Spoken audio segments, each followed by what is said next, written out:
Oke, nice. Baik, di sesi kedua ini kita akan melanjutkan materi kita. Part 2, yaitu tentang senyawa kompleks. Ketika kalian mendengar kata senyawa kompleks, apa yang ada di benak kalian? What do you know about senyawa kompleks?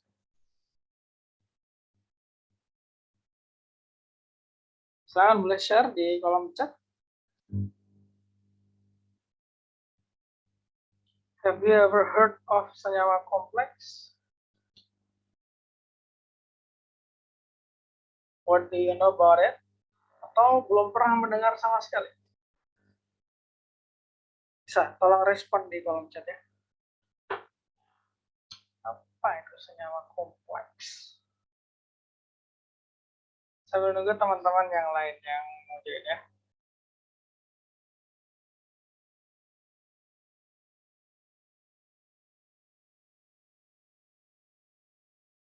Yusuf, kimia koordinasi Kak. Oke, baik. Ketika dengar kata senyawa kompleks, kimia koordinasi. Bagi Yusuf, kalau bagi yang lain? Ada yang belum pernah dengar sebelumnya? Kalau belum pernah, bilang aja belum pernah ya. Tulis aja di kolom chat belum pernah. Gak apa-apa, it's totally okay.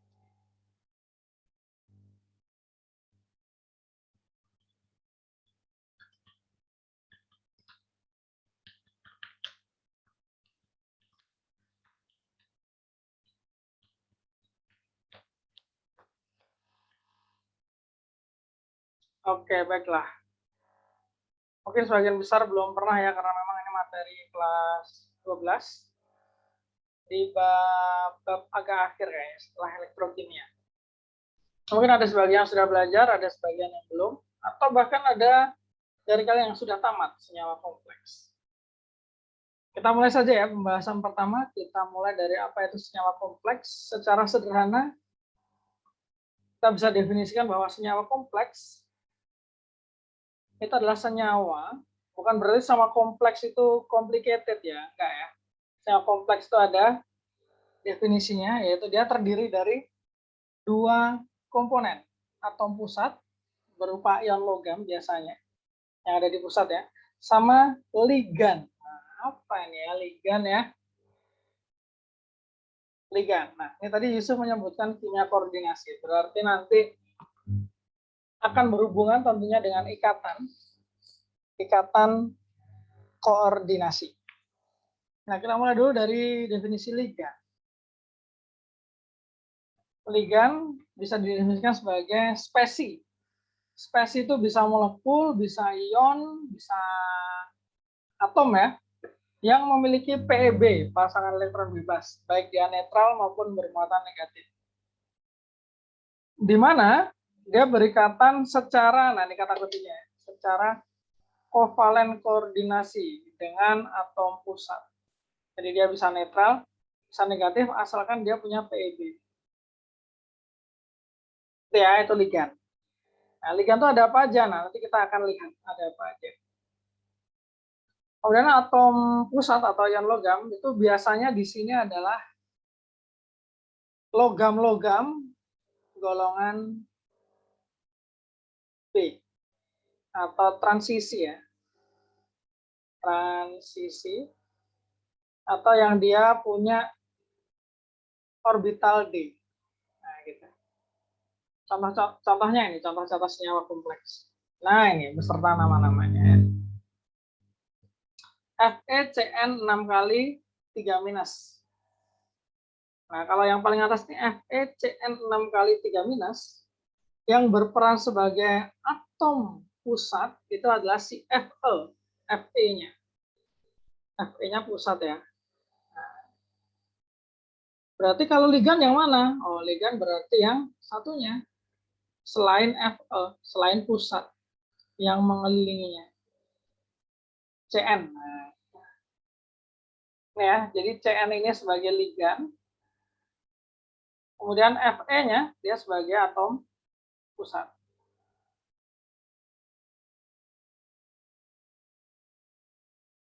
Begitupun untuk yang ini.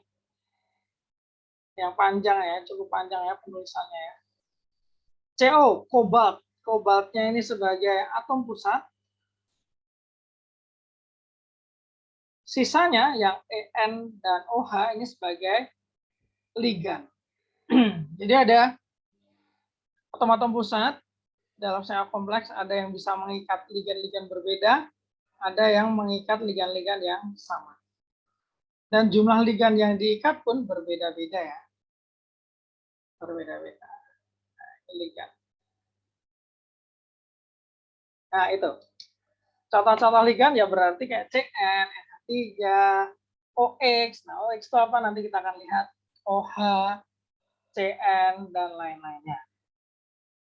Nah, sekarang kita akan bahas salah satu karakteristik dari senyawa kompleks, yaitu ligan tadi dan bilangan koordinasi. Nah, ada kata-kata koordinasi ya, benar ya tadi yang dibilang oleh Yusuf, kimia koordinasi. Contoh ligan netral, ada H2O, ada CO, ada NH3. Yang penting dia punya PEB. Kalau H2O, PEB-nya di atom apa? H2O.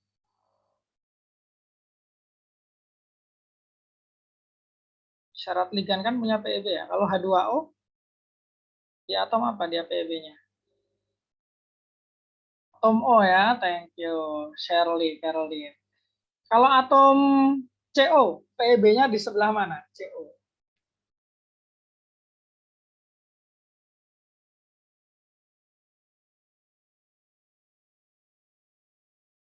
CO tuh gini strukturnya.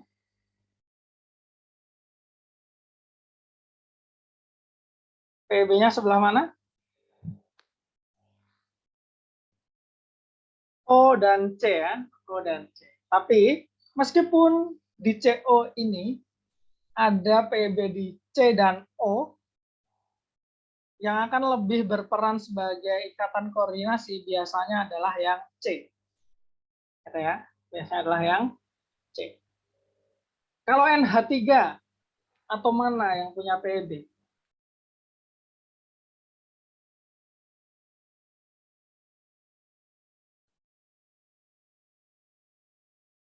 Yes. Yes, Shirley, N. Ya, di N-nya ya. Ini untuk ligan-ligan yang netral. Jadi nanti dia akan membentuk ikatan koordinasinya melalui PEB-nya itu. Jadi kalau yang nggak punya PEB, nggak mungkin dia bisa jadi ligan. Oke, yang baru datang, selamat datang. Langsung ini ya, mengikuti ya. Baru kelewat satu slide. Kemudian tadi ligan ada yang negatif juga. Nah, ini contoh-contohnya. OH minus, Cl minus, Br minus, F minus, I minus, Cn minus, SH minus, SCN minus. Banyak yang negatif ya. Nah, ini. Nah, kalau ligan-ligan ini, karena dia ukurannya relatif kecil, satu ligan biasanya dia hanya bisa membuat satu molekul ligan atau satu ligan biasanya dia hanya bisa membuat satu ikatan koordinasi. Satu ikatan koordinasi.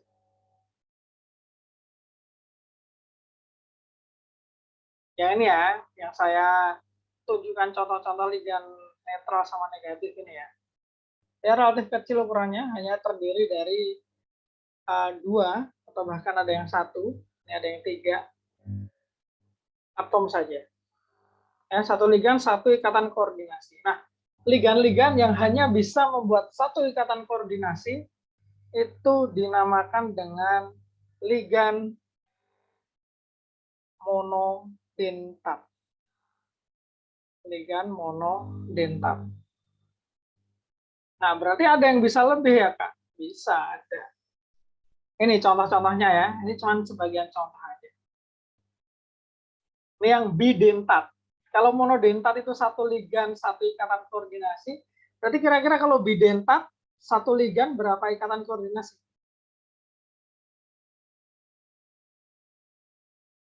Anyone can guess?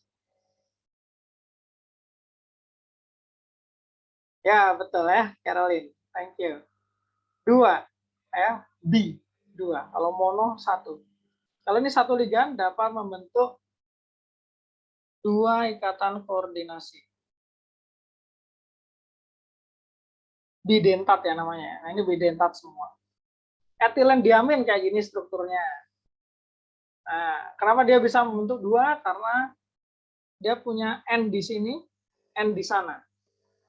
Dan dia cukup panjang ya, cukup panjang. Sehingga bisa diletakkan agak berjauhan. Gitu. Oksalat juga, ini ada OO yang cukup panjang. Asetil asetonat juga dua bidentat. Tapi ada lagi yang heksadentat 6 ya. Itu EDTA namanya. Dan di sini saya tidak tunjukkan gambarnya. EDTA. Etilen diamin tetra asetat. Nah, dia 6. Ya, ada ligan monodentat, ligan bidentat. Nah, sekarang tadi kita udah menyinggung ikatan koordinasi nih. Ligan juga sudah. Nah, sekarang bilangan koordinasi. Apa itu bilangan koordinasi? Nah, sesuai namanya ya. Bilangan koordinasi, ikatan koordinasi. Bilangan koordinasi itu adalah jumlah ikatan koordinasi.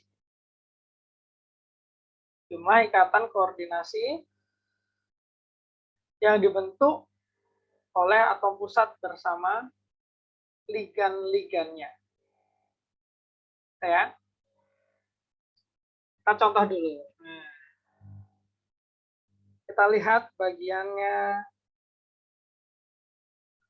paling atas, FeCN 6 kali. Di sini liganya adalah Cn. Cn hanya bisa membentuk satu ikatan koordinasi. Berarti satu Cn, dia hanya bisa membentuk satu ikatan. Ada berapa Cn di sini? Look, ada 6. Artinya akan ada 6 ikatan koordinasi pada atom pusat Fe. Berarti akan ada bilangan koordinasi 6 untuk senyawa kompleks ini. Jadi kalau untuk Fe, Cn 6 kali, bilangan koordinasinya adalah 6. Sekarang bagaimana dengan yang ini? AgNH3 2 kali plus.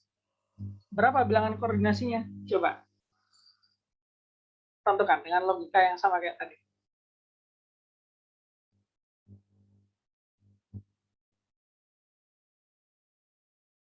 Oke, Caroline 2, Yusuf 2,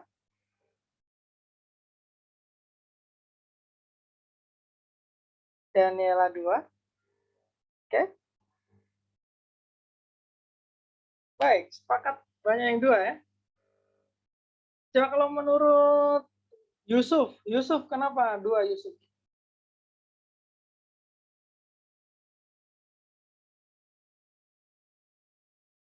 Yusuf, bisa dijawab kenapa 2? Boleh pakai voice aja ya biar cepat.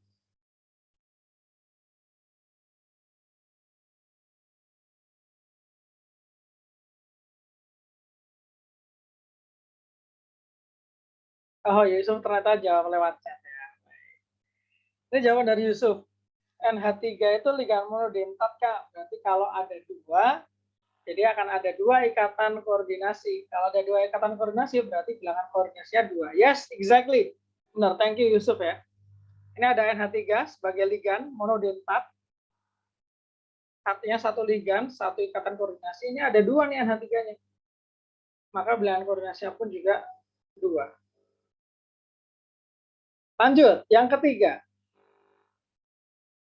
Thank you ya Yusuf ya. Yang nomor 3, CONH3 6 kali. Berapa bilangan koordinasinya? Silakan, bisa dijawab di kolom chat.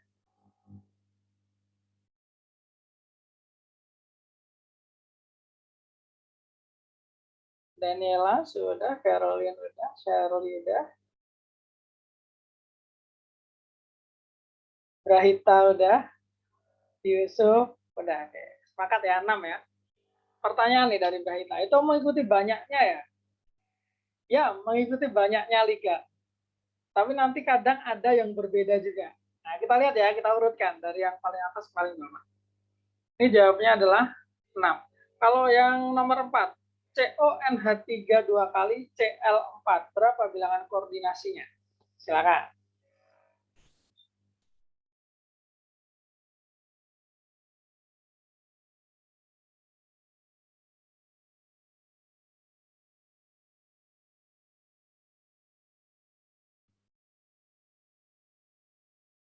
Oke, ada yang menjawab 2, ada yang menjawab 6. Kita lihat ada apa lagi jawabannya. Oke, baik.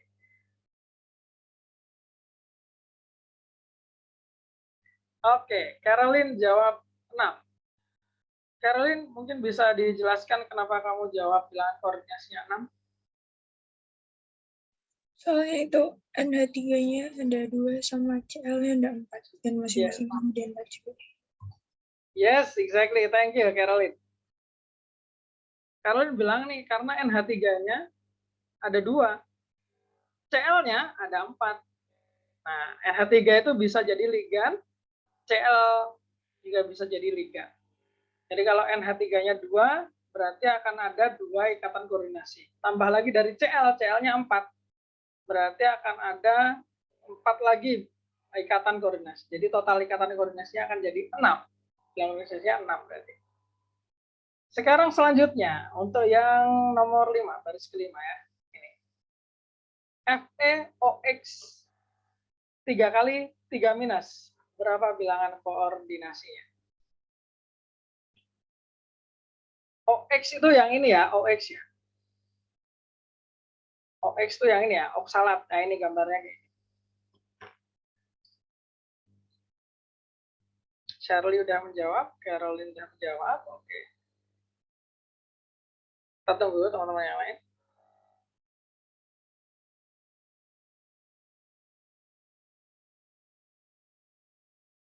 Daniela udah, Brahita udah. Ada 2 jawaban ya di sini ya. Ada yang 3, ada yang 6. Wah, yang benar yang mana nih? Kita lihat dulu. Definisi bilangan koordinasi. Itu adalah jumlah ikatan koordinasi ya. Berarti jumlah ikatan koordinasinya ya. Bukan jumlah ligannya. Kita lihat di sini. Ligannya adalah OX. OX itu jenisnya ligan bidentat. Apa artinya bidentat?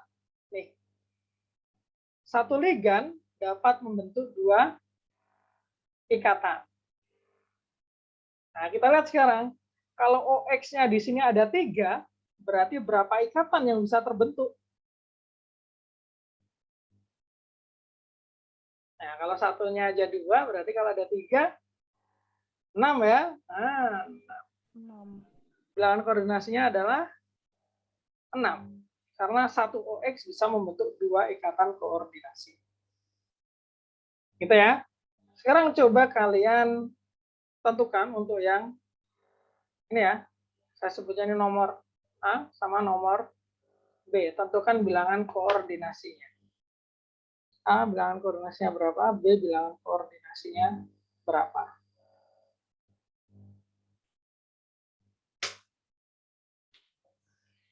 Daniela sudah? Nice. Raita udah, Yusuf sudah. Shirley, Caroline, mantap. Sip. Well done everyone. 6, 6. Gitu ya. Sip. Jadi yang dihitung jumlah ikatannya, bukan jumlah ligannya.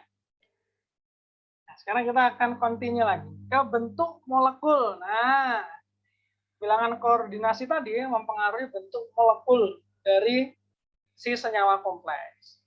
Yang pertama, kalau bilangan koordinasinya 2, maka senyawa kompleks itu akan memiliki bentuk linier. Kayak gini ya gambarnya ya, linier. Ini untuk AgCN2 minus. Ini harusnya minus ya, sorry, ini salah ketik. Ini minus. Ya, ini pun juga minus. Nah, sama pun dengan AgSCN 2 kali, jadinya kayak gini nanti. Ag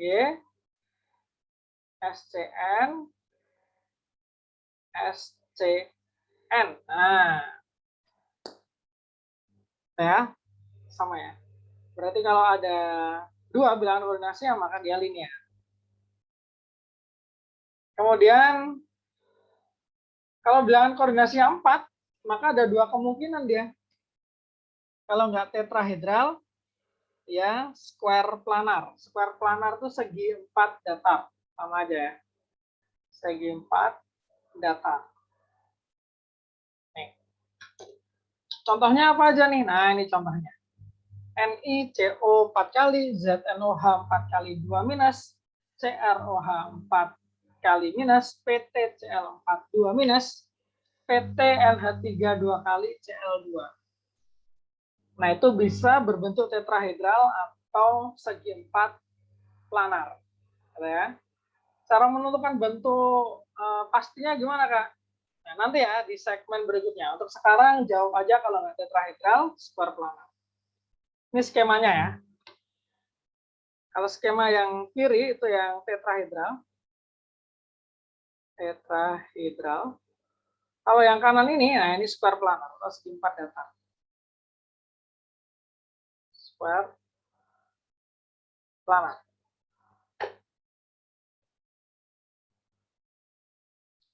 Tadi bilangan koordinasi 2, ini bilangan koordinasi 4. Sekarang kalau untuk yang bilangan koordinasi 6, apapun ligannya, dia akan memiliki bentuk oktahedral. Ya, jadi biasanya bilangan koordinasi itu kalau nggak 2, 4, ya 6. Ya. Tapi 5 juga bisa jadi. Tapi biasanya 2, 4, 6. Oke, nah sekarang berdasarkan ini tadi, coba silakan tentukan bentuk molekul dari senyawa-senyawa ini. A, nomor B, nomor C, nomor D, nomor E. Silakan coba kalian kerjakan, tuliskan jawabannya di kolom chat.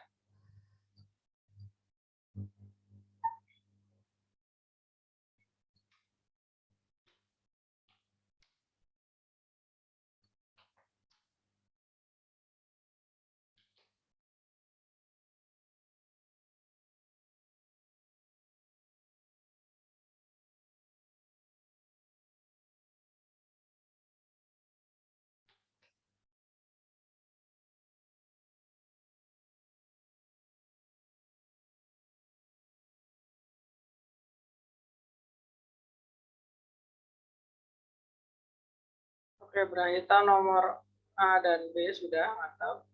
Lanjutkan.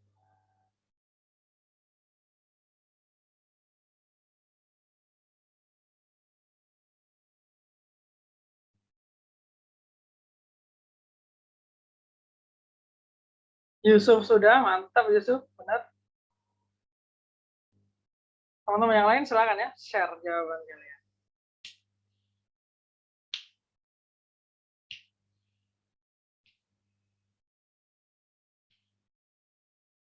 Caroline udah juga.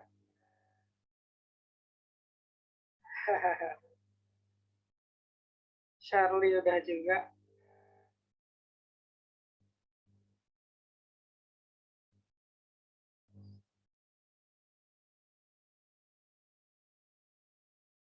Nice, easy. Sudah banyak benar jawabannya. Yang A jelas ada 6 oktahedral. Oktahedral. Yang B, nah ini ada 4. Ini bisa dijawab pakai atau aja ya, tetrahedral atau square planar. Yang ini ada 6 oktahedral. OX3, 3, nah jangan tertipu ya, OX itu bisa membentuk 2 ikatan koordinasi, jadi dia oktahedral juga. EN juga sama kayak OX, jadi totalnya 6. Nih, oktahedral. Easy ya? Nah, gitu. Lanjut sekarang ke isomer. Isomer ya, isomer itu rumus kimianya sama, tapi strukturnya berbeda. Yang pertama ada isomer cis-trans. Cis-trans, syaratnya adalah ini nih, cis itu ini maksudnya. Nah, ini. Satu sisi. Cl ya Cl. Kalau trans, yang ini cis ya. Cis. Kalau ini trans. Berseberangan. Nah, ini. Berseberangan. Nah, gitu ya.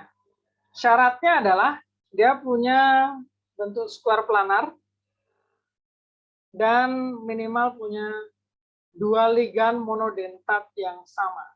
Dua ligan monodentat yang sama. Nah, pertanyaan saya adalah, kalau misalnya ini kan PTNH3 2 kali Cl ya. Kalau salah satu Cl-nya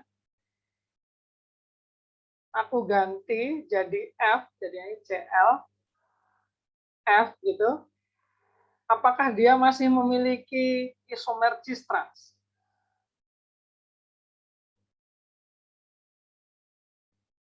Masih nggak? Masih punya?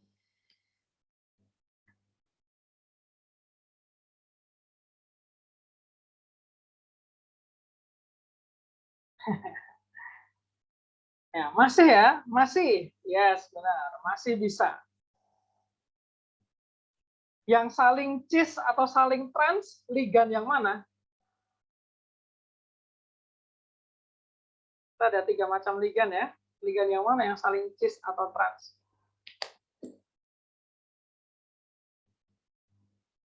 Ya, NH3 ya. NH3-nya bisa saling cis atau trans. Sekarang saya ubah lagi ligannya. Misalnya berubah jadi PT NH3-nya saya ubah jadi Cl. Jadi ini Cl 2, ini saya Cl3 ya berarti ya. Nah, kayak gini. Apakah dia masih punya cis trans?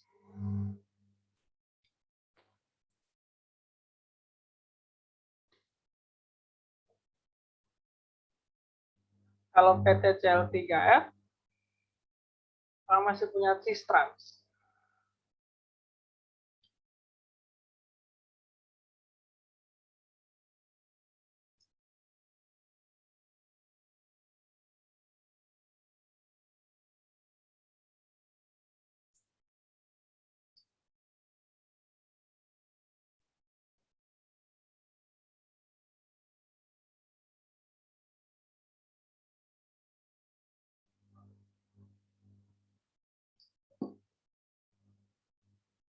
Gimana? Masih nggak? Masih punya nggak? Bingung. Oke, Brahita, Daniela, Yusuf udah jawab. Nanti yang jawabannya, salah satu yang jawabannya benar, saya minta menjelaskan ya.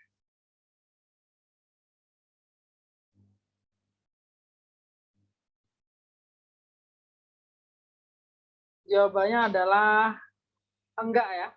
Ada yang mau volunteer untuk menjelaskan kenapa enggak punya lagi cis trans?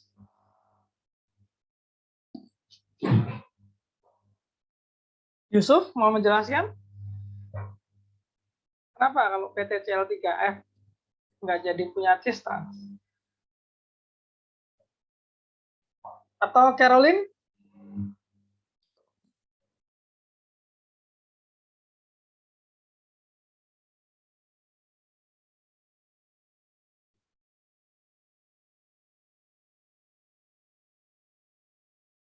Oke, ini jawaban Yusuf. Kalau menurut Yusuf, kalau yang sama 3 ligan, kalau ada 3 ligan yang sama nggak bisa cis trans, Kak. Kalau jawabnya Caroline, soalnya kalau di otak sama aja, Kak. Oh, berarti Caroline gambar ya. Digambar di otak sama aja. Oke, saya bisa ya pakai cara Caroline, oke. Kalau dari Yusuf, kalau ada 3 ligan yang sama, nggak bisa cis trans. Emang syaratnya cis trans itu harus berapa ligan yang sama? Syaratnya cis trans. 2. 2. Nah, 2 ligan ya. Kalau yang ini adanya 3 sama Satu, nggak bisa. Gitu ya. Tapi kalau pakai cara menggambar, it will be very good. Cis trans yang pertama. Kalau ada pertanyaan langsung tanyain aja. Yang selanjutnya, masih cis trans, nah ini cis trans, tapi untuk senyawa kompleks yang oktahedral. Kalau tadi square planar ya, oktahedral. Syaratnya dua ligan monodentat yang sama. Nah ini contohnya ya, contoh cis transnya ini. Nah kalau dari definisinya cis trans, ini kan ada dua gambar ya, katakanlah A sama B. Struktur mana yang cis, struktur mana yang trans?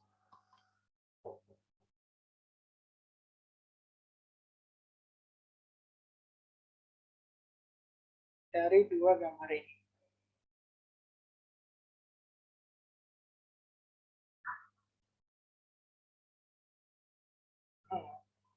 Nice. Just oke semua. Cis-nya adalah yang A. Nah, ini karena satu sisi ya. Begini. Ini satu sisi. Nah, ini. Kalau yang ini saling berseberangan. Nah, ini ya. Jadi kita bisa ambil aja kayak gini nih. Kotak straight, straight, straight, straight. Kalau di sisi yang sama berarti cis. Kalau di sisi yang berseberangan berarti trans. Oke, gitu ya. Sip, cis trans. Berarti bukan dilihat dari atas bawahnya kan ya, Kak? Ya, tidak. Tidak dilihat dari situ. Tapi lihat ya, ini bisa dilihatnya berbagai perspektif soalnya kalau apa ini oktahedral. Misalnya aku punya gambarnya kayak gini. Misal liganya aku namain L sama G aja ya. Atau pusatnya ya CO lah, CO oke lah. Misalnya aku punya CO, di sini L, sininya L, yang ininya G, yang di sini adalah G, yang di sananya G, yang di bawah sini juga G. Struktur ini cis atau trans?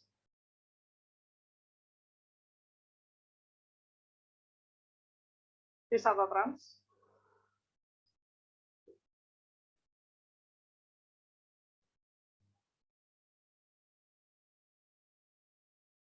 Yang sama ligan apa di sini? Yang bisa cis atau trans, ligan apa?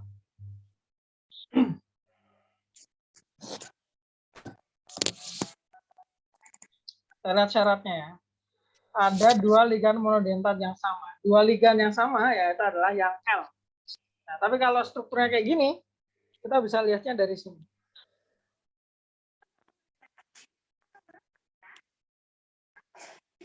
Nah, kayak gini ya. Apakah dia berada di sisi yang sama? You can tell.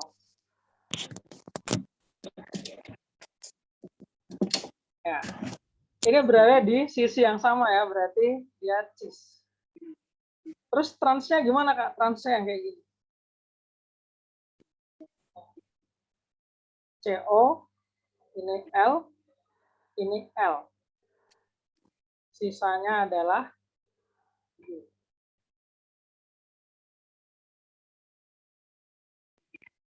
Nah, yang ini baru trans. Kenapa? Karena dilihatnya dari sini.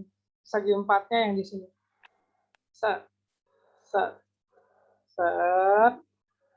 Nah, gitu. Jadi bisa dilihat dari manapun ya segi empatnya. Bisa diputer-puter. Ini trans karena dia saling berseberangan. L.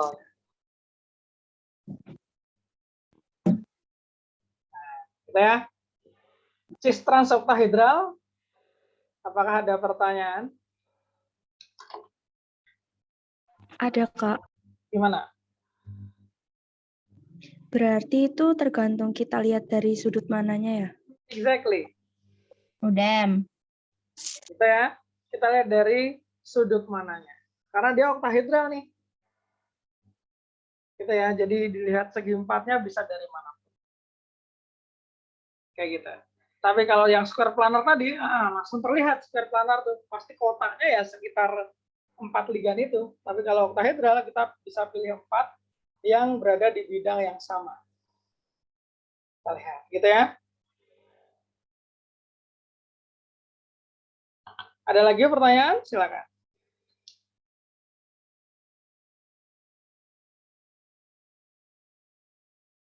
Ya, ini trans.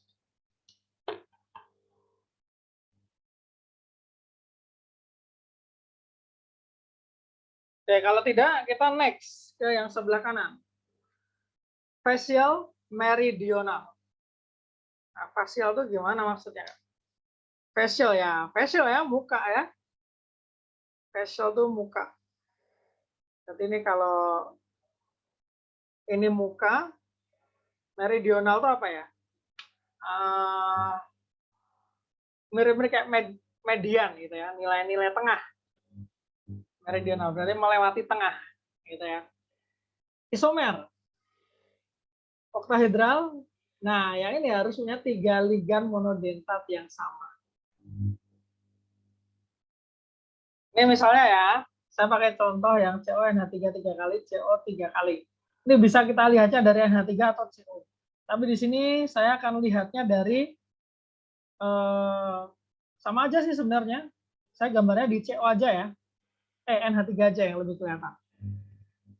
Kalau di NH3, ketika kita hubungkan dengan garis NH3, dengan garis, set, gitu ya. Nah, segitiga ini tidak melewati tengah, atau bisa dibilang segitiga ini di permukaan saja. Berarti ini isomernya fasial atau fudge gitu ya, fasial. Tapi kalau misalnya NH3-nya ini kita hubungkan yang sebelah kanan, set, set, set. Kita arsir, nah ini kan jelas melewati atom pusatnya ya, melewati tengah, meridional. Namanya. Segitiganya melewati tengah, meridional.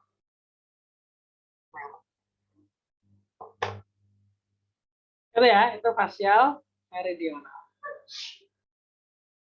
Kalau misalnya aku punya kayak gini nih, katakanlah dari senyawa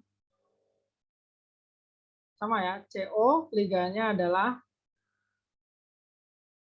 L3 G2M. Nah, misalnya gini ya. Salah satunya gini strukturnya. L, ini L lagi, yang ini G, yang ini G, yang ini M. Nah, kalau saya gambarnya kayak gini, isomernya fasial atau meridional.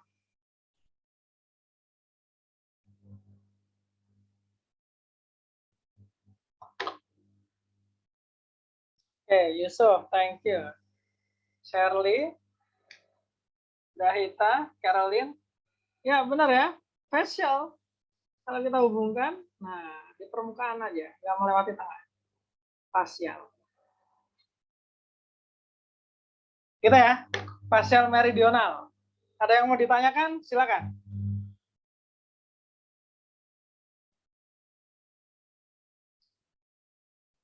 Cukup clear ya? Tanya, Kak. Oh, tanya, silakan. Berarti itu bebas kita milih mau yang mana? Pakai NH3 atau Yang bebas milih, gimana? kan itu contohnya yang atas NH3 itu Kan ada CO juga. Ya, Nah, itu oh berarti ya, kita itu bebas pakai NH3 atau CO-nya itu bebas. bebas. Bebas, yang penting jumlahnya 3 gitu ya. Kalau misal mau kita tinjau pakai CO juga boleh. Misalnya gini ya, kita hubungkan CO-nya, set. Sana. Nah, kita arsir. Nah, segitiganya apakah melewati pusat, melewati tengah? Kalau tidak, berarti dia fasial. Tetap sama ya hasilnya ya, fasial. Gitu, Brahita. Ada lagi? Silakan. Satu lagi, Kak. Ya. Wajib digambar berarti kayak gitu ya. Ya, wajib Nggak bisa digambar. dikira-kira. Benar. Buat mempermudahnya, wajib digambar. Karena kan kita ngomongin isomer. Isomer itu kalau dilihat dari rumus kimianya, rumus molekulnya sama. Kita tahu bedanya adalah ketika strukturnya ada atau strukturnya digambar. Nah, makanya kalau mau menentukan isomer harus digambar terlebih dahulu. Gitu ya.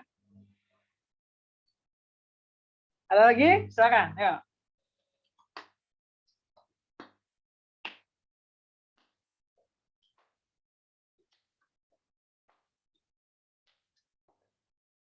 Baik, kalau tidak ada lagi, nanti kalau ada tanyakan aja di kolom chat ya. Nah, ini ada satu lagi. Isomer optis aktif atau enantiomer. Itu ketika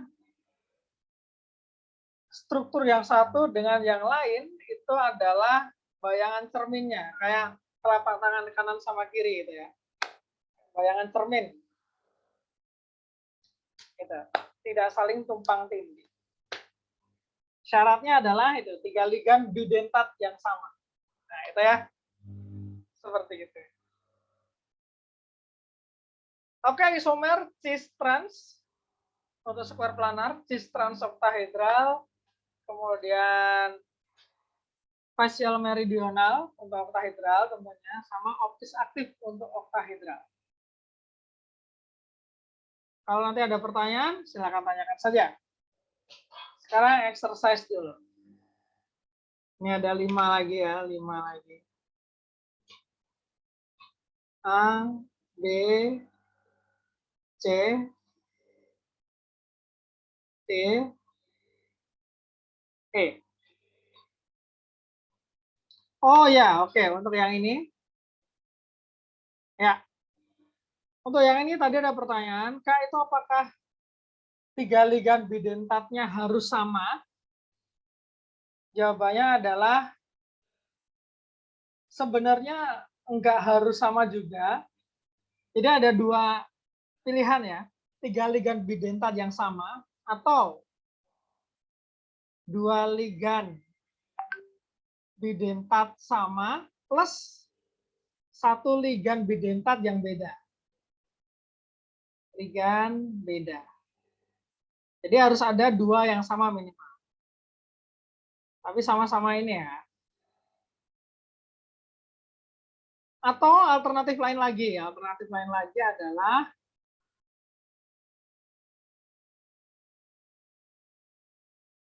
dua ligan bidentat yang sama plus 2 ligan monodentat yang sama. Nah ini, jadi bisa alternatifnya nih, ada 3 alternatif ini ya. Yang mungkin bisa memiliki enantiomer atau isomer optis aktif. Gitu ya. Gitu. Kenapa begitu? Nah, nanti perlu tadi yang seperti metodenya Caroline tadi, yang penentuan cis trans, pas digambar di otak-atik, nggak nemu cis trans sama kayak ini. Pas digambar di otak-atik, kalau nggak bisa ditumpang tindihin, oh berarti dia bayangan cermin. Nah, itu optis aktif. Gitu ya. Nah, ini sekarang. Tentukan jenis isomernya. Jawabnya cukup apakah cis trans atau facial meridional atau enantiomer. Silakan ya, yang A, B, C, D, E.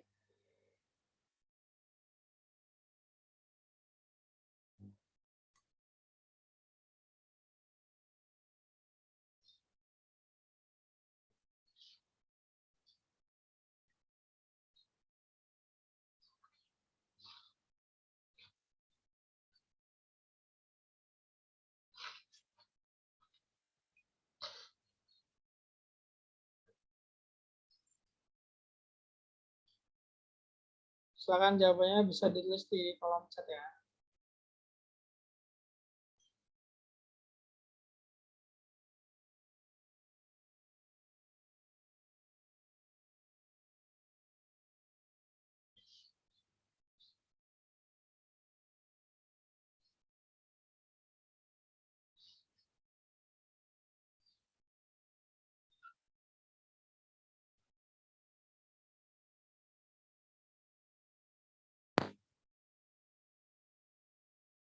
Kalau ada pertanyaan bisa ditanyakan ya, atau kalau mau balik ke slide yang tadi, yang bagian apa, bilang aja. Kalau ada kesulitan, tanyakan. Ada keraguan-keraguan, tanyakan.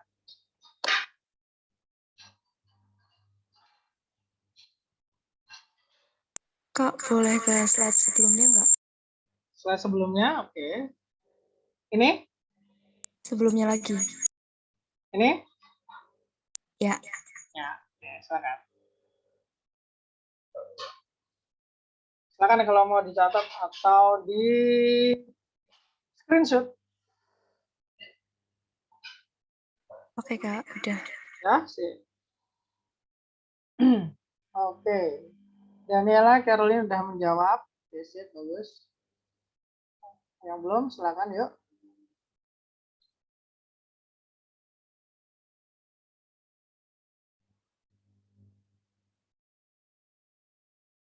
Oke, Shirley sudah juga, Robert sudah.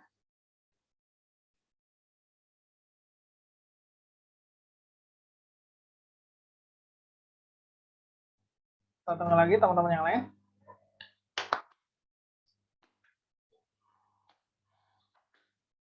Ita udah, oke. Yusuf udah, oke.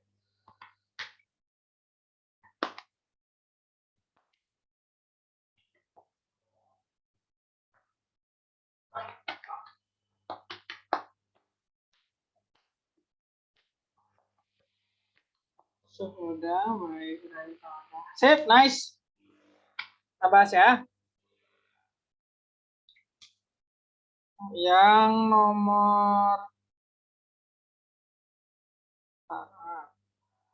nomor A. Facial meridional. Obvious ya. Kalau yang ini cis trans. Yang ini sama. Cis trans. Kalau yang ini enantiomer atau optis aktif. Kalau yang ini cis trans. Nah, gitu ya. Tapi kalau yang nomor E, yang khusus bagian cisnya bukan trans ya, yang cis, dia memiliki optis aktif juga. Untuk yang cisnya aja ya, yang transnya. Gitu ya. Oke, great. Ada pertanyaan sampai sini?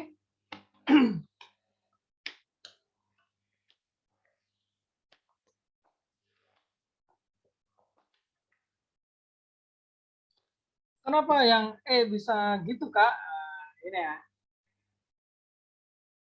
Karena kalau misalnya kita gambar yang cis, gitu ya. Oh ya, cis transnya ya. Oke, baik. Cis transnya itu maksudnya gimana tuh? Kenapa bisa cis trans? Kayak gini. Yang E ini bisa digambar seperti yang akan saya lakukan ini ya.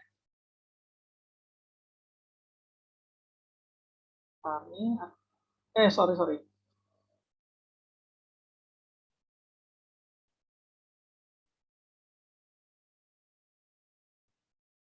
Eh.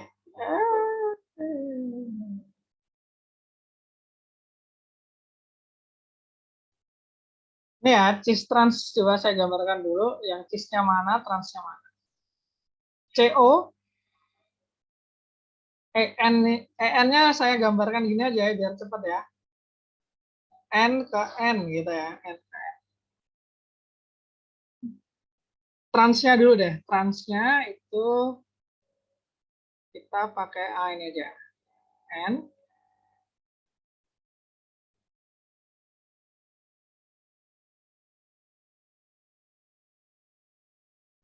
Ini CO.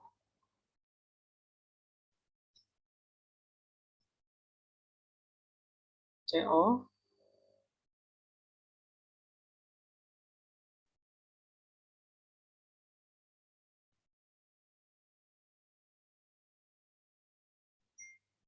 Ini.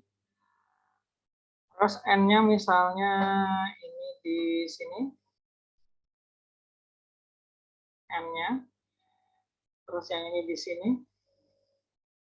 N-nya. Terus OH-OH-nya di sini. OH. OH. Tapi untuk yang ini, OH-nya di sini. Satunya di sana. N-nya yang ini.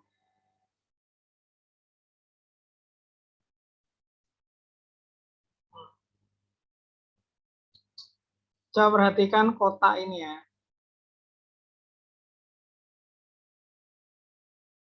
Sama kotak ya ini juga.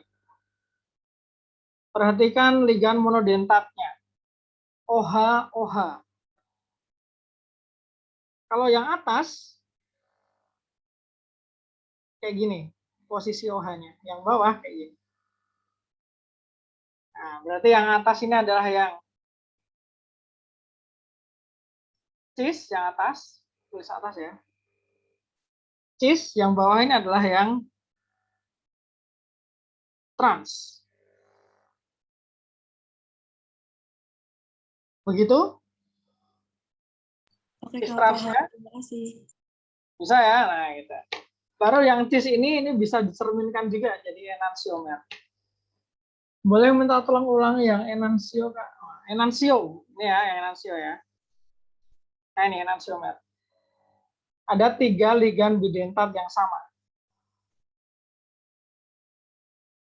Atau 2 ligan bidentat yang sama 1 ligan bidentat random.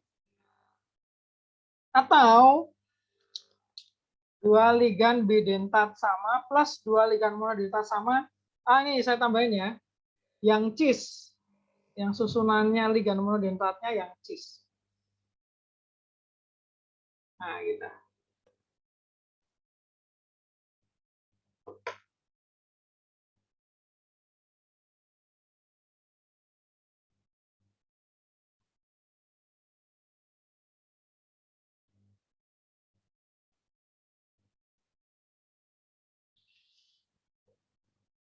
Sudah?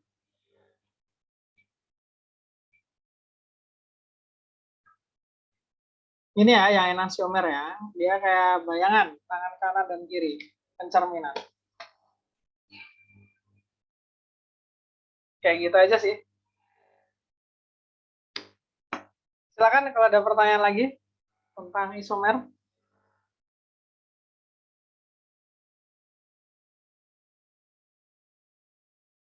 Cukup clear ya. Baik. Isomer sudah, kita next. Nah, ini mungkin agak baru ya. Yang di SMA pun tidak dipelajari ini. Teori ikatan valensi. Valence bond teori. Apa itu teori ikatan valensi? Ini langsung saya tunjukkan saja. Dia menggunakan orbital hibrida untuk menjelaskan bagaimana ligan berikatan dengan atom pusat yang logamnya. Nah, yang ini nantilah yang akan bisa menentukan atau memperkirakan bentuk molekul. Itu ya, teori ikatan valensi ya.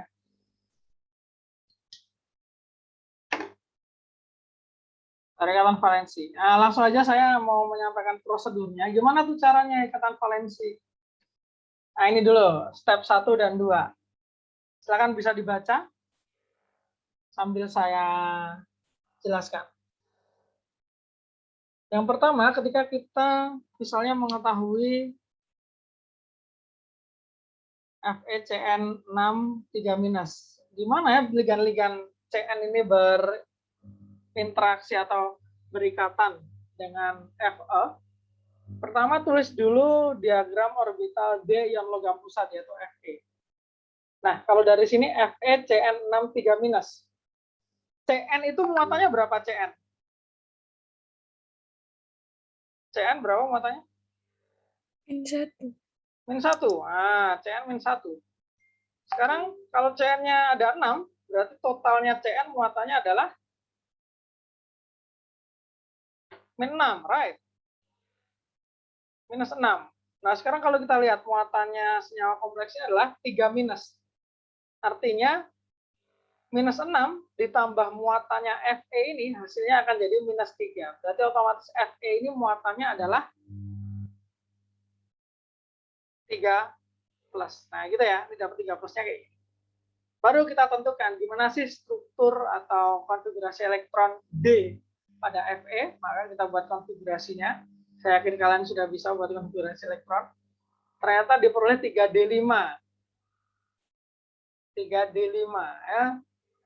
Ini kalau dibuat diagramnya akan jadi seperti ini. Setelah itu, oh ini kan strukturnya ya awalnya ya. Setelah itu, kita identifikasi ligan apa yang berikatan dengan atom pulsa tersebut, termasuk kuat atau lemah. Nah, ini sudah ada ukuran kekuatan ligan ya. CO itu mirip kayak Cn, lebih kuat dari etilen diamin atau En, lebih kuat dari NH3 dan seterusnya. Nah, ini ya. Batasan lemah sama kuat itu adalah di H2O. Yang lebih lemah dari H2O berarti dia lemah. Yang lebih kuat dari H2O berarti dia kuat. Nah, gitu ya. Jadi golongan kuat itu yang ini. Nih. Mungkin ini bisa langsung di screenshot aja atau dicatat langsung. Deret ligannya yang paling penting. Kuat yang ini yang lemah. Sampai sini ya, yang lemah ya. Lemah. Ligannya, tipe ligannya, ligan kuat, ligan lemah. Nah, kemudian tahap selanjutnya adalah, oh ternyata Fe berikatan sama Cn. Kalau berikatan sama Cn, di mana dia ligan kuat, maka konfigurasi orbital D-nya pada yang logam akan digeser ke kiri. Nih ya, bisa lihat perbedaannya antara yang atas sama yang bawah. Awalnya dia normal, sesuai aturan Hund, tapi karena kena ligan, dia kayak jadi terkompres gitu. Terkompres. Jadi rangkap gitu ya, digeser ke kiri. Jadi kayak gini ya. Namun kalau misalnya ligannya lemah, contohnya misalnya ini ya.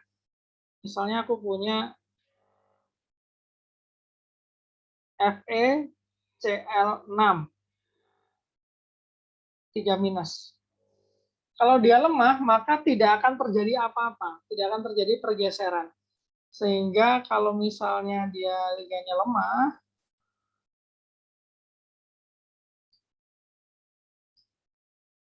hapus. Jadinya konfigurasi di orbital D-nya akan tetap sama. Sesuai aturan Hund. Single, single, single semua. Kalau ligannya lemah ya, tapi kebetulan ini ligannya kuat, maka dia tergeser. Nah, terus kalau udah tergeser gimana? Baru dimasukkan PB yang berasal dari ligan. Mulai dari yang paling ujung. Paling ujung kiri ya, setelah ini, dari sini paling kiri. Karena Cn ini ada 6, tiap Cn dia akan memberikan satu PEB, ya kan? Perikatan satu PEB. Maka di sini nih, 1, 2, 3, 4, 5, 6. Nah, udah selesai. Nah, orbital hibridanya adalah D2sp3. Nah, kalau D2sp3, apa ya bentuk molekulnya? Nah, ini dari sini. D2sp3. Yang ini ya, oktahedral. Gitu. Jadi nanti output terakhirnya adalah orbital hibridanya apa, baru kita bisa menentukan bentuknya sesuai dengan tabel ini. Gitu ya. Sampai sini, apakah ada yang mau ditanyakan? Ada Kak. Silakan. Buat tahu muatan kayak CN itu kan tadi -1, itu sesuai kayak itu ya, CN -1, terus CL -1 begitu. Ya benar, benar itu. CN -1, CL -1, F -1 gitu. Ada lagi? Ini ya, sesuai kayak ini ya. OH juga -1, F -1 juga. Tapi kalau NH3 netral, CO netral, gitu ya. Ada lagi? Silakan. Saya mau kalian mencatat ini ya, urutan kecepatan ligan ya. Catat aja di buku kalian. Kak, kalau ligan bidentat ngasih satu pasang elektron juga. Kalau ligan bidentat, dia akan membentuk dua ikatan koordinasi, jadi dua pasang. Jadi dua PEB, kalau bidentat ya. Begitu, kalau bidentat, dia ngasih dua pasang elektron. Yang di sini ya nanti ya. Di tahap berapa tadi? Tahap ketiga. Berarti satu ligan butuh dua orbital. Yes, benar. Karena satu orbital cuma muat dua elektron atau sepasang elektron. Nih ya. Nih, satu orbital, satu pasang. Begitu.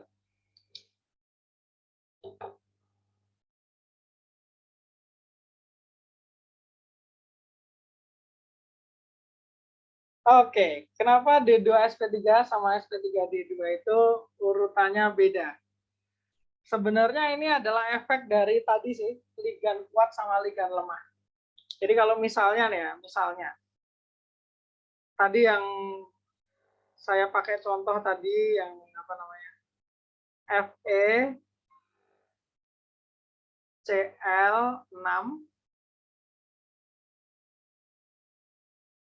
3- ini saya buat sebagai contoh, saya lanjutkan. Maka kan nanti kayak gini nih lanjutannya tuh. Ini 3D, udah aman, tidak ada pergeseran apapun. Berarti nanti ligan dari CL-nya akan mulai menempatinya adalah dari 4S. 4S, kemudian 4P,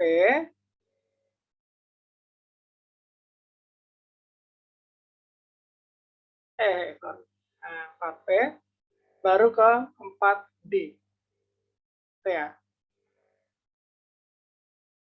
4S, 4P, 4D. Nah, gini. 1, 2, 3, 4, 5, 6. Urutannya ini hanya menunjukkan bahwa kalau D2sp3 itu orbital D yang terhibridisasi itu berada di kulit yang berbeda. Nah, ini kan 3D-nya di kulit nomor 3. Tapi kalau yang ini, yang lemah tadi ya, orbital D-nya berasal dari kulit nomor 4.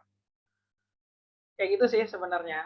Walaupun ujung-ujungnya sama-sama oktahedral. Gitu.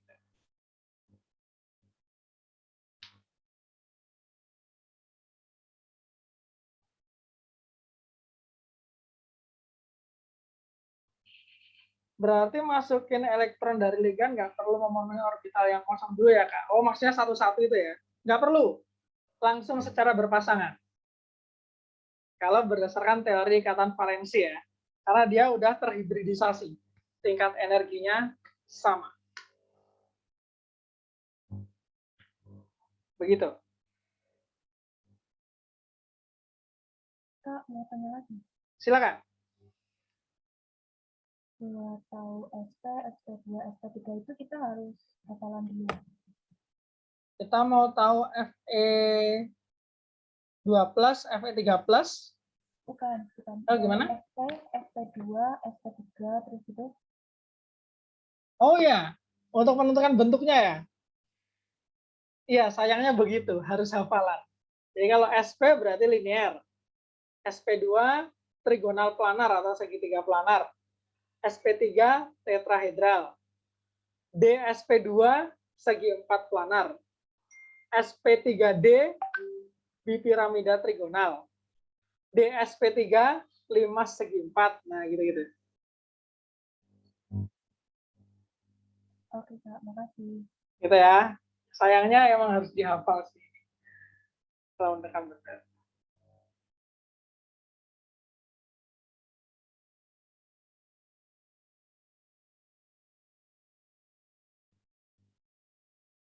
Thank you Robert.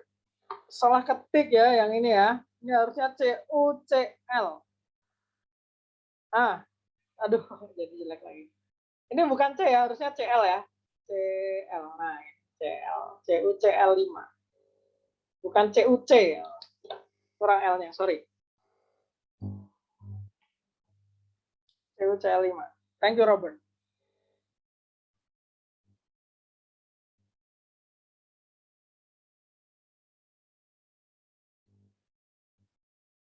Question again?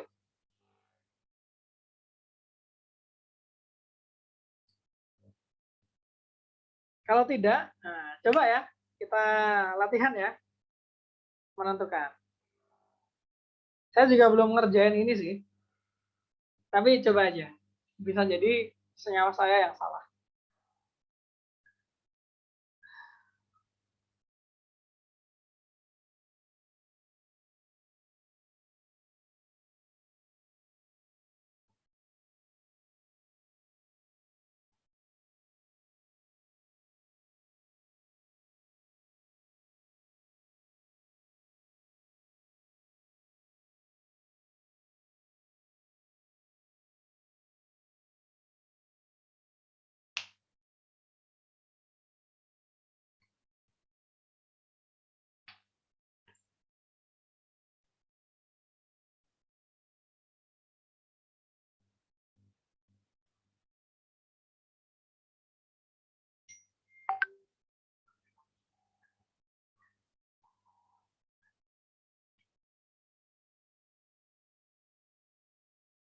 Nah, kalau misal terdiri dari ligan kuat sama lemah gimana? Tetap ikut yang kuat. Ikutnya yang kuat ya. Tetap terpengaruh sama yang kuat.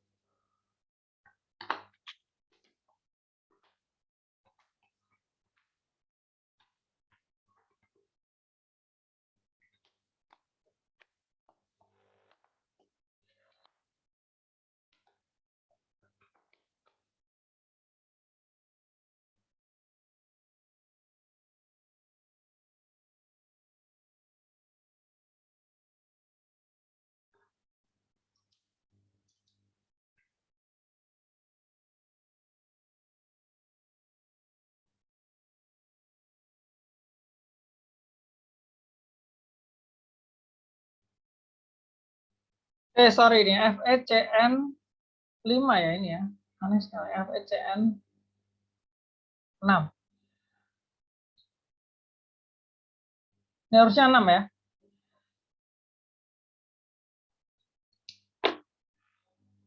Tidak lazim FECN 5.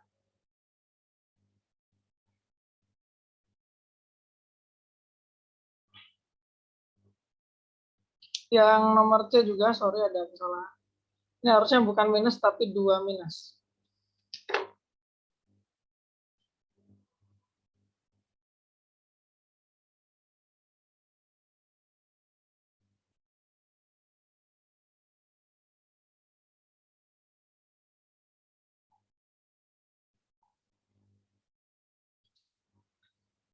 Yang ini 3 minus harusnya dia 0, nggak ada muatannya, dia netral. Sorry.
Kalau ada pertanyaan, silakan tanyakan. Ada yang mau dikonfirmasi juga boleh.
Nice, Caroline udah selesai. Oke, good. Kita tunggu teman-teman yang lain.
mau tanya yang FECN itu jadinya CN-nya berapa ya tadi? Yang nomor berapa? Yang D. Yang D, 6 CN-nya ya. Oke. CN-nya 6 harusnya.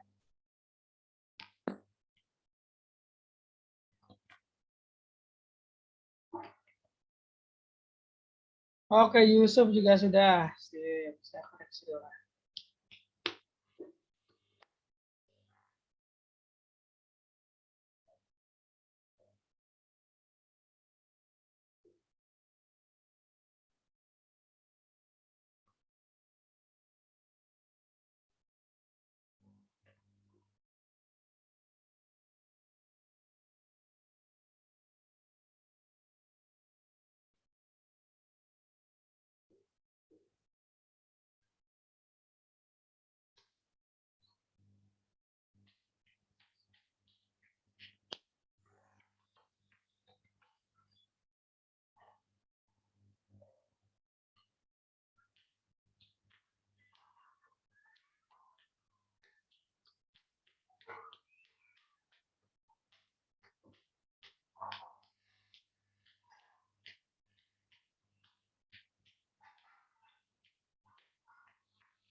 Ya, Ajeng sudah.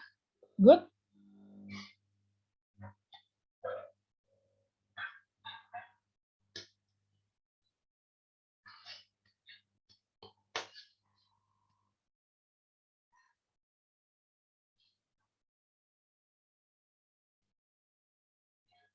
Baru 4 yang memberikan jawaban. Silakan ya, kalau ada kesulitan di sini, ini emang tahapnya lama sih prosedurnya ya. Tapi cobalah gitu ya. Kalau misalnya ada kesulitan, bilanglah.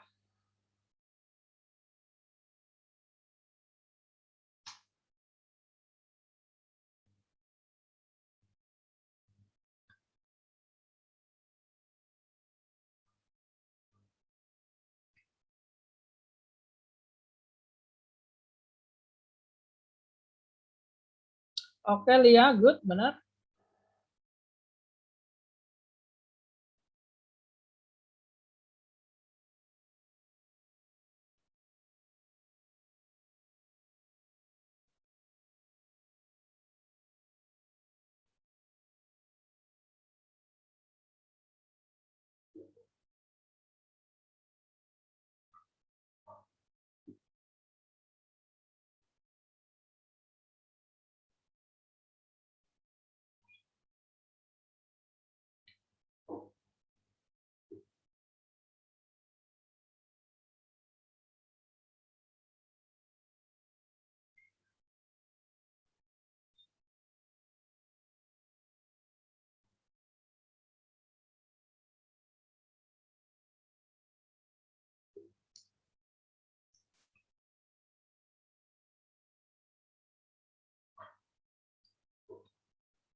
Baik, 3 menit lagi kita akan bahas ya.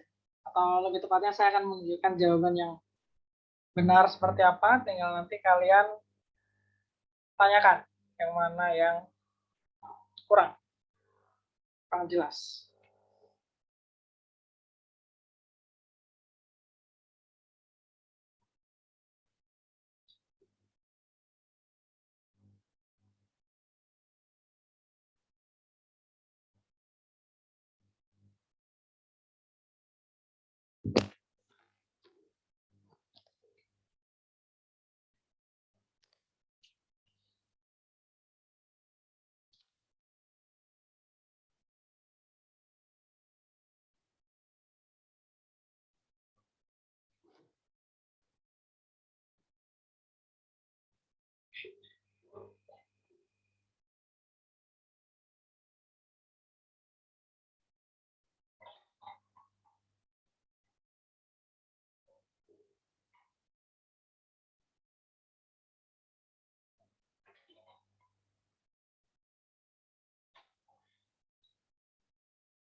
Setengah jam lagi.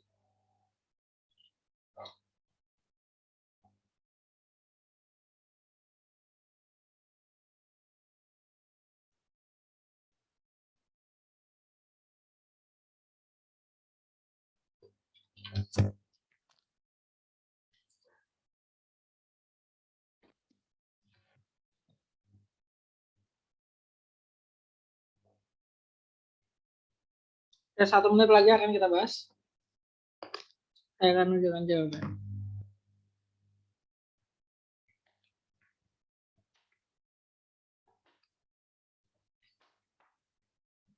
Teori ikatan valensi, valence bond theory.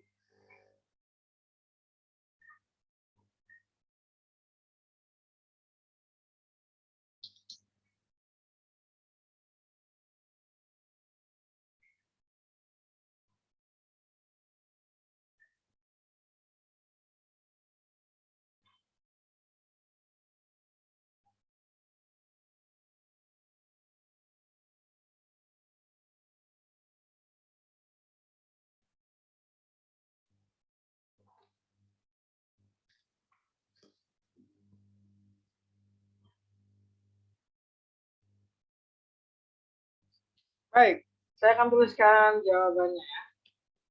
Hibridisasinya ini dulu. Ini kalau yang ini. Yang ini adalah yang ininya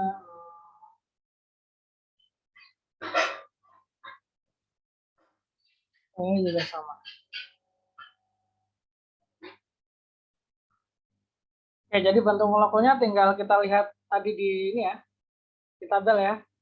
Tapi kalau pas OSP nggak boleh lihat tabel, jadi harus hafal. Ini oktahedral.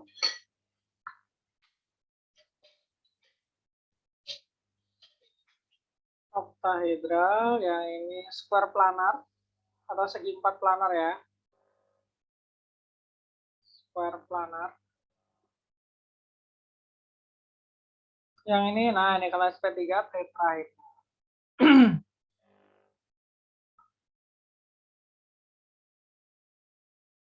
Yang ini oktahedral.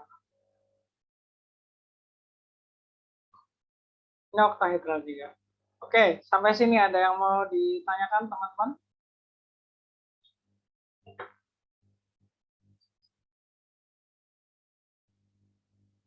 Kalau tidak ada, nah kita lanjut ke teori yang selanjutnya. Itu ya, kalau ini tadi teori ikatan valensi. Oke, Kak, bahas yang nomor 5 boleh? Baik, bahas yang nomor 5 ya. Kita bahas dulu ya, teman-teman ya, nomor 5 ya. Step pertama, COEN2OH 2 kali. Step pertama adalah kita tentukan dulu orbital D-nya si atom pusat CO. Kalau berdasarkan struktur ini, CO bakal memiliki ion apa?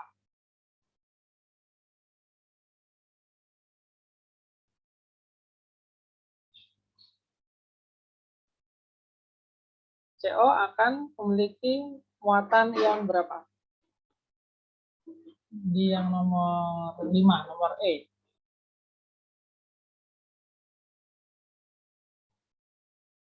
Kita cek ya, kita cek dari ligannya ya. Nah, ligannya tadi adalah EN ini netral berarti, sama OH. OH itu OH minus. Nah, kita lihat minusnya berapa nih si OH. OH-nya ada 2, berarti dari OH-nya minus 2. Ternyata kalau di total jadi plus 1, berarti otomatis CO-nya adalah 3 plus. Ini ya, CO 3 plus. Nah, kalau kalian lihat di tabel periodik, CO kalau dibuat konfigurasi elektron, yang terakhir dia akan jadi 3D 6, bener nggak? 3D 6 ya? Karena AR kan berapa tuh? 18, AR 3D 6. Berarti 3D 6 kayak gini.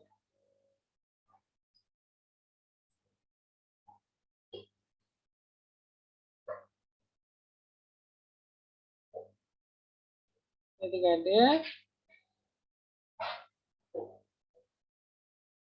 1, 2, 3, 4, 5, 6. Nah, gini ya.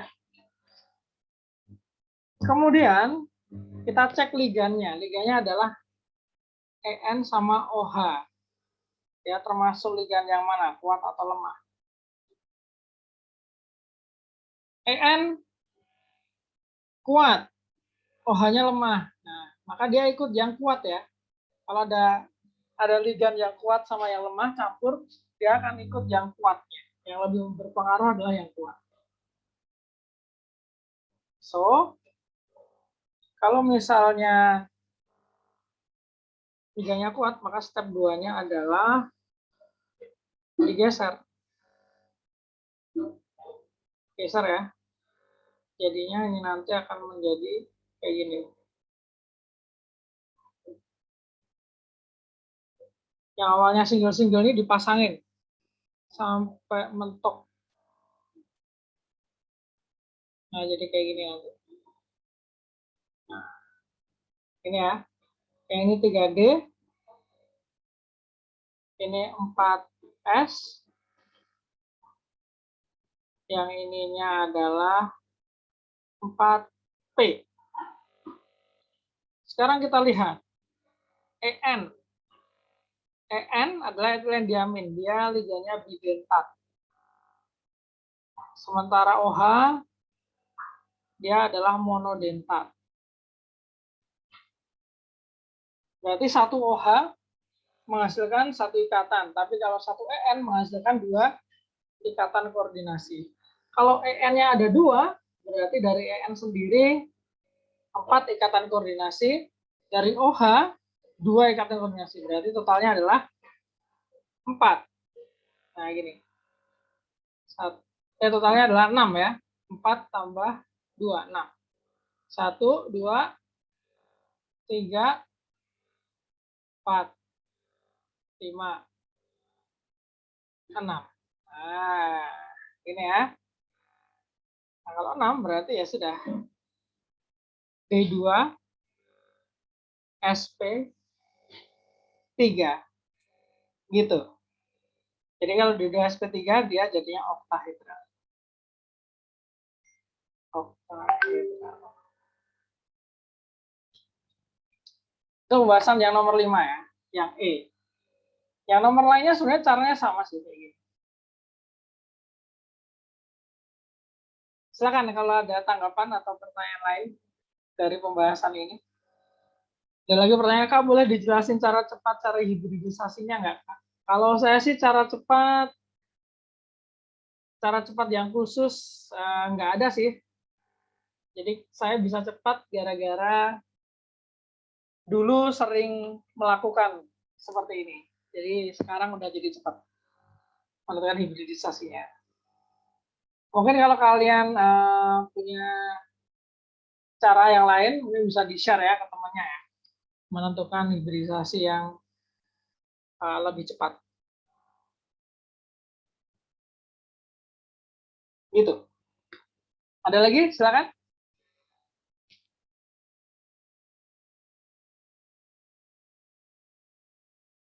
Kak, kalau EDTA itu masuknya 6 pasang PEB Kak? Ya, EDTA. EDTA itu heksadentat. Jadi satu EDTA langsung 6 ikatan koordinasi, langsung 6 PEB. Ya, EDTA ya. Kalau kalian mau tahu gambarnya EDTA, sebenarnya cari di Google sih ada sih gampang. Cuman kalau EDTA kayak gini. EDTA itu kan kepanjangan dari etilen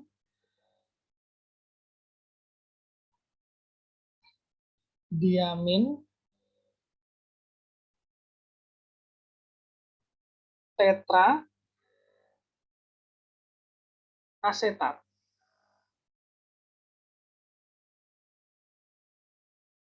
Nah, berarti dari etilen diamin dulu. Etilen diaminnya kayak gini lah. C, ini ada N, ada N. Etilen tuh berarti etil ya. Nah, ini organik nih lah, etil. Amina, diamina, ada 2 amina di sini. Kemudian tetraasetat. Tetraasetatnya dari mana? Dari sini.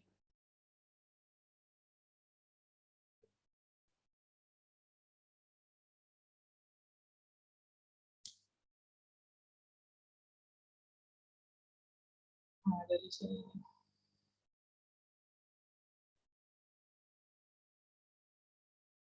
Nah, asetatnya ada. Nih ya, kayak gini kalau nggak salah. Ada 4.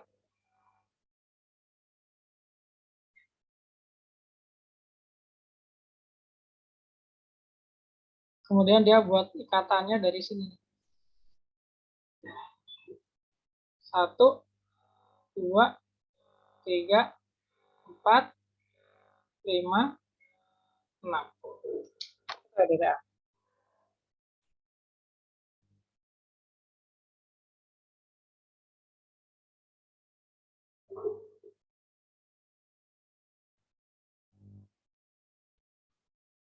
Baik, kita lanjut ya.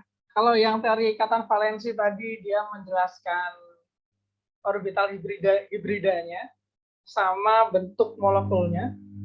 Kalau yang ini teori yang lebih baru dari kristal, dia bisa memperkirakan, bisa menjelaskan kenapa ada senyawa kompleks yang dapat ditarik magnet, ada juga senyawa kompleks yang tidak dapat ditarik oleh magnet. Itu yang satu. Yang kedua adalah kenapa ada senyawa kompleks yang memiliki warna-warna tertentu? Apa yang terjadi pada senyawa kompleks itu? Nah, muncullah teori medan kristal ini untuk menjelaskan. Nah, asumsi awalnya adalah ligan itu berinteraksi dengan orbital D selayaknya interaksi elektrostatis. Elektrostatis itu kayak yang di fisika hukum Coulomb. Positif negatif saling tarik menarik, tapi kalau negatif negatif saling tolak menolak. Nah, ligan itu kan dia ngasih PB tuh negatif dong. Orbital isinya adalah elektron, negatif juga, negatif ketemu negatif, maka dia akan saling tolak menolak. Nah, kalau tolak menolak energinya menjadi meningkat.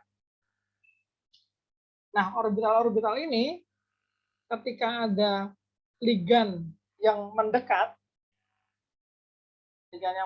maka sebagian dari orbital ini energinya akan langsung naik, tapi sebagiannya karena tidak tersentuh atau tidak pas kena PB-nya si ligan, energi orbital itu jadi turun. Maka dikenal istilah splitting orbital. Kalau teori dari kristal ya. Splitting orbitalnya gimana nih? Nah, kayak gini ya, splitting orbital. Jadi ada sebagian orbital D, orbitalnya ini orbital D ya. Orbital D pada atom pusat secara kompleks itu ada yang naik energinya, tapi ada yang turun juga.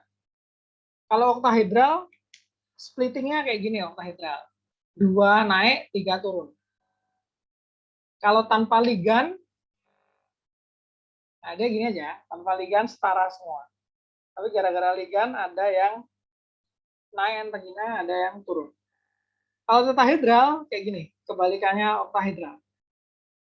Yang 3 di atas, 2 di bawah. Kalau segi 4 planar, nah kayak gini. Ada 3 level ya. 3, 1, 1. Kayak gitu. Nah, menjelaskannya magnetik atau tidaknya gimana, Kak? Gini. Yang terus warna gimana, Kak? Nah, kita magnetik dulunya aja, magnetik dulu aja. Nah, kalau magnetik, ini yang kalian lihat di bagian kotak putus-putus. Sifat magnetik itu umumnya ada 2, paramagnetik sama diamagnetik. Kalau paramagnetik itu yang bisa ditarik oleh magnet, dia punya elektron single. Sedangkan kalau diamagnetik, dia tidak dapat ditarik oleh magnet karena tidak punya elektron single atau tak berpasangan pada orbital D-nya. Nah, kemudian di sini ada contoh nih pengisian elektron di orbital D6. Kalau misalnya dia oktahedral, maka akan terjadi pemisahan orbital seperti ini, 3 di bawah, 2 di atas. Kalau 6 elektron gimana ngisinya? Nah, kayak gini ya ngisinya ya, coba lihat.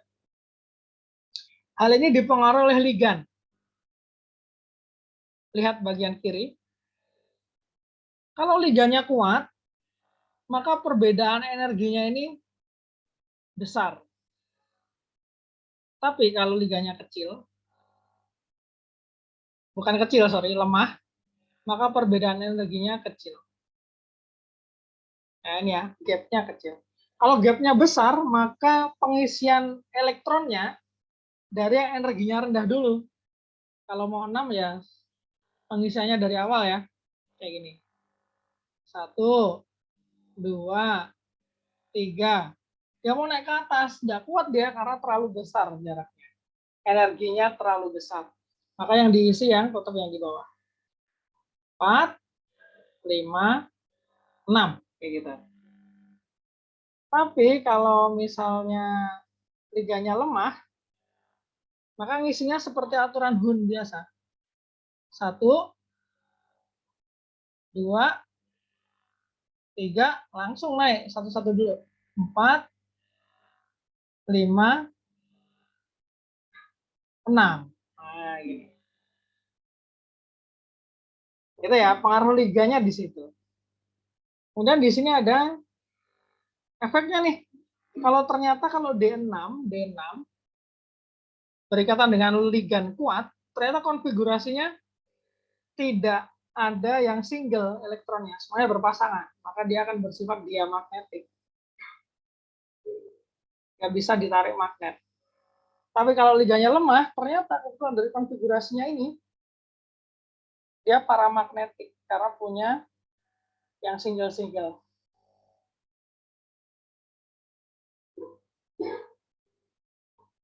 Nah, itu ya, itu dari segi sifat magnetnya. Kemudian ada istilah spin. Nah, sama aja nih, spin ini cuman kalau liganya kuat, ya low spin. Karena spinnya dari elektron sering menghilangkan, atas bawah. Tapi kalau liganya lemah, high spin, spinnya tinggi. Karena banyak yang single. Nah, itu sebenarnya. Nah, itu dari sifat magnetiknya ya. Dari sifat magnetiknya. Kemudian, exercise aja sudah. Warna ya, tadi ya, warna dulu ya. Sebelum exercise, ke warna. Nggak ada warna ya. Nah, gini, warnanya gini aja deh. Jadi menjelaskan kenapa sih senyawa kompleks itu biasanya berwarna, warnanya macam-macam itu kayak gimana ya? Alasannya adalah splitting orbital ini. Ketika senyawa kompleks terkena cahaya matahari itu kan energi tuh. Energi, maka senyawa kompleks itu akan menyerap energi. Dari mana menyerap energinya? Ini buat naik elektronnya ke tingkat yang lebih tinggi. Nah, dia serap. Nah, kalau yang diserap itu adalah sinar-sinar pada panjang gelombang merah, maka nanti yang akan muncul tampak itu tentunya yang bukan merah, selain merah. Muncul warnanya, apa yang dominan. Kayak gitu. Jadi pengaruh ligan akan mempengaruhi gap energinya. Gap energinya akan mempengaruhi sinar yang diserap oleh senyawa kompleks sehingga akan menimbulkan penampakan warna yang berbeda. Itu sih, itu teori medan kristal. Nah, mungkin itu aja sih terkait teori medan kristal. Ada yang mau ditanyain nggak? Kayaknya saya ngomong terlalu panjang tadi. Nggak apa ya? Tanyain aja. Masih belum paham yang tadi yang penyerapan energi matahari. Itu bedanya yang ligan kuat sama lemah gimana? Oh gini, ligan kuat sama lemah. Jadi kalau cahaya matahari itu kan ini pakai ini. Cahaya matahari itu kan campuran ya. Mejiku hibiniu. Ya itu campuran saya, Mejiku hibiniu.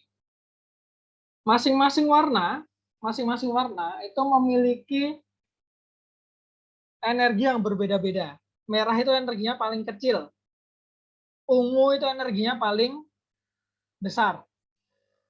Gitu ya. Kalau misalnya ligannya kuat ya. Elektron untuk naik ke atasnya, ke sini ya, ke atas. Tentunya perlu energi yang besar dong, ya kan?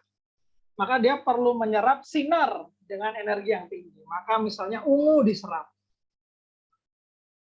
Kalau ungu yang diserap, maka ungu diserap berarti tidak mungkin senyawa itu akan berwarna ungu. Karena ungunya udah diserap oleh senyawa itu sendiri. Dia akan menampilkan warna yang lain. Gitu ya. Nah, penampilan warnanya gimana? Sebenarnya tidak bisa ditentukan secara mutlak ya, tapi ada guidance-nya. Daripada kita nggak punya guidance sama sekali, ini ada guide-nya. Kayak gini guide-nya.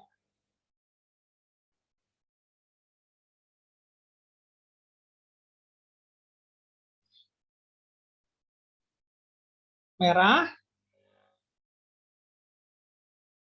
jingga, kuning, hijau, terus biru, terus ungu.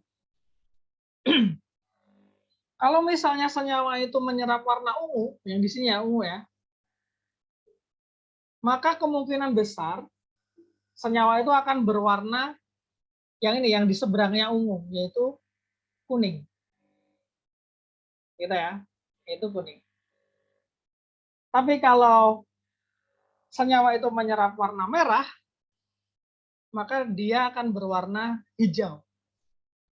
Jadi ini saling komplement nih, saling berseberangan ini. Gitu ya, ini guidance-nya seperti itu. Kembali lagi ke ligan. Ligan tadi mempengaruhi gimana? Ligan mempengaruhi seberapa besar energi yang diperlukan elektron untuk naik. Untuk naik, elektron perlu menyerap energi. Dari mana? Dari cahaya matahari. Nah, tergantung butuh energinya berapa, maka energi itulah yang diserap. Kalau butuhnya cuma kecil, misalnya merah, maka yang merah diserap, dia akan menampilkan warna hijau. Jadi warna senyawa itu akan jadi hijau. Kayak gitu. Bagaimana? Oke, paham. Makasih, Kak. Oh ya, kayak gitu ya. Tapi ini roda warna ini tidak mutlak ya, ini hanya guidance aja nih yang roda warna ini. Hanya guidance-nya saja. Tidak mutlak. Kalau hitung-hitungannya itu nanti lebih advance lagi. Olimpiade SMA nggak nyampe kok. Mungkin nyampe sih kalau udah pelatnas ya. Jadi sampai hitung panjang gelombang. Silakan. Kalau tadi warna, ada lagi yang mau ditanyakan untuk sifat magnetiknya mungkin. Ligan lemah, high spin, low spin, silakan.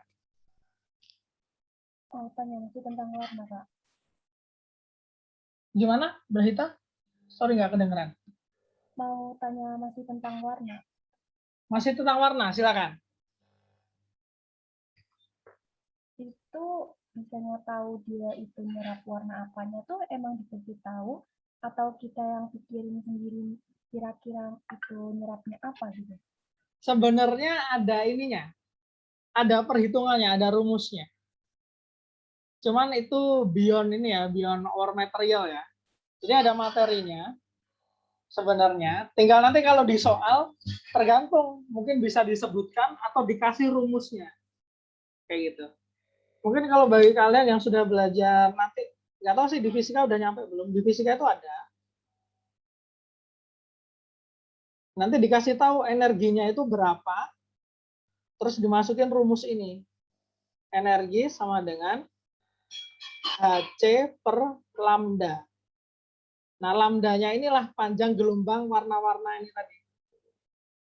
Panjang gelombang warna-warna tadi. Berarti kalau kita bisa menentukan lambdanya, oh ternyata lambdanya untuk naikin elektron dari bawah ke atas ini adalah lambdanya si merah nih. Oh berarti yang diserap merah. Warna senyawa itu berarti bisa jadi hijau. Nah, kayak gitu. Tapi kita nggak sampai situ kok. KSNP insya Allah nggak sampai situ. Kalau OSP yang sudah nggak sampai situ juga. Ini lebih mendekati fisika sih ini. Sama dengan Hc per lambda.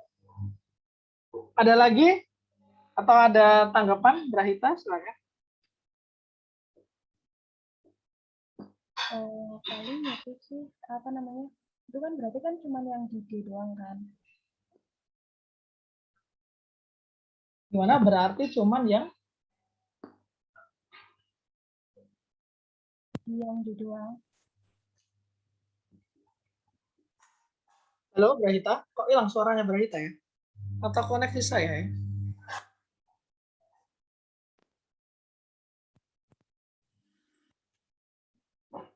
Oke, cek apa suara saya bisa terdengar, teman-teman?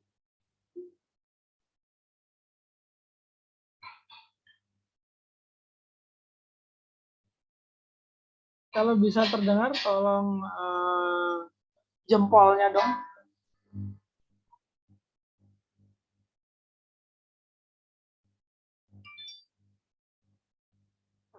Bisa, Kak. Oh, kedengeran ya? Berarti mungkin sinyalnya Brahita ya tadi ya, suaranya hilang. Oke deh. Yang lain ada yang mau ditanyakan nggak? Kak, itu pertanyaannya udah ditulis di kolom chat. Oh, di kolom chat.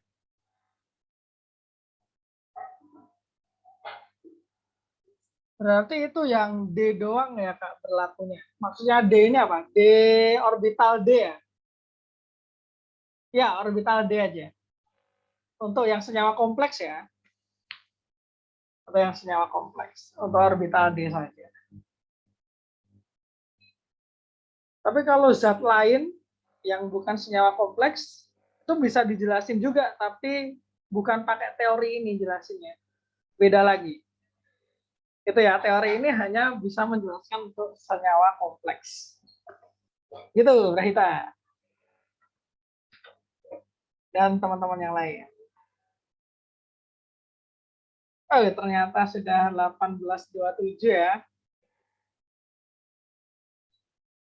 Oke, mungkin ini bisa ini kan dulu ya. Silakan di screenshot dulu, nanti silakan coba dikerjain. Ini rumus kimianya kayak gini, berarti spinnya apa? low spin atau high spin? Sifat magnetiknya apa? Paramagnetik atau diamagnetik? Gitu ya. Silahkan di screenshot, sudah?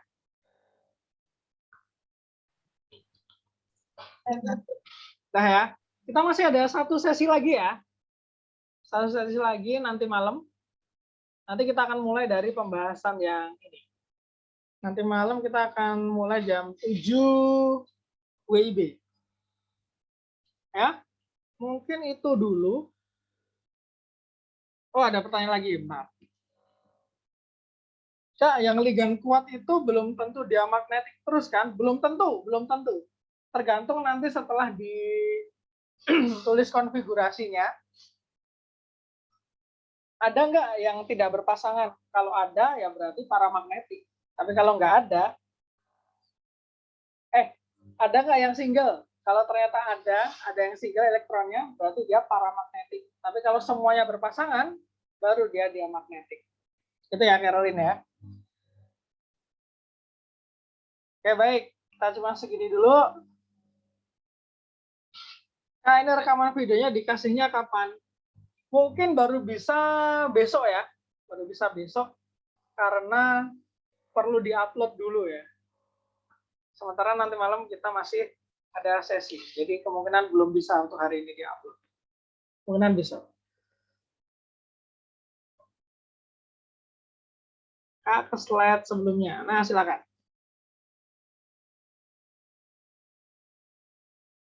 Nanti jam 7 ya, 7 WIB ya. Jangan lupa. Mudah-mudahan tidak ketiduran. Karena udah capek ini 4 jam dari siang tadi.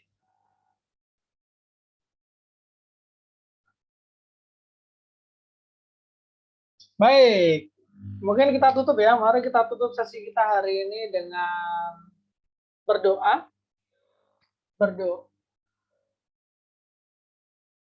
Berdoa dipersilakan.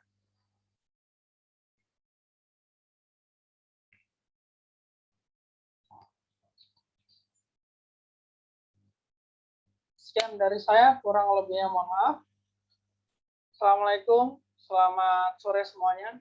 See you in the next session tonight. Terima kasih, Kak. Kak. Terima kasih, Kak.